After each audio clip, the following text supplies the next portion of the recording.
I am becoming globally recognized. Today I speak to myself, not the crowd, not to the critics, not to the doctors.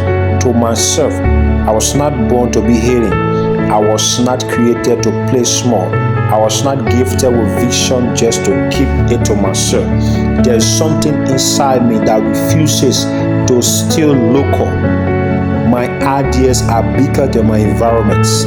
My dreams are bigger than my current situation.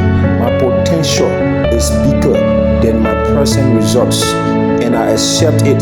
Global recognition is not an accident. It is the result of preparation, consistency, and courage.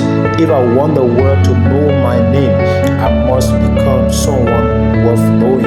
If I want my voice to travel across nation, I must sharpen it daily. If I want impact beyond borders, I must grow beyond excuses. No more waiting for permission. No more struggling to fit in. No more doubting what God has placed inside me.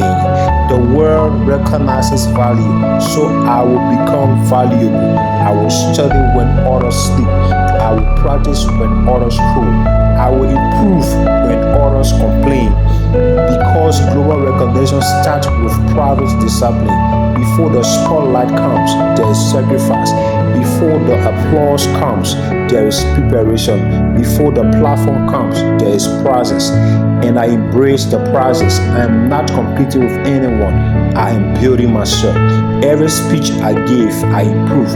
Every video I record, I grow.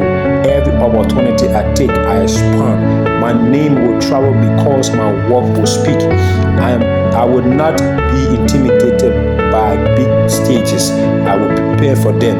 I will not be afraid of global challenges. I will develop the capacity to serve them. The world does not know excellence. It eventually responds to it. So today I commit to think bigger, to act bolder, to dream without limits, to execute without excuses. I am not chasing fame. I am building impact.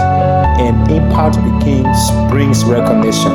One day, rooms will rise when I enter. Nation will invite me. Platform will open. But today I build. Today I sharpen. Today I prepare. Because I am becoming globally recognized, and nothing can stop a person who refuses to stop themselves. It starts with me. It starts now.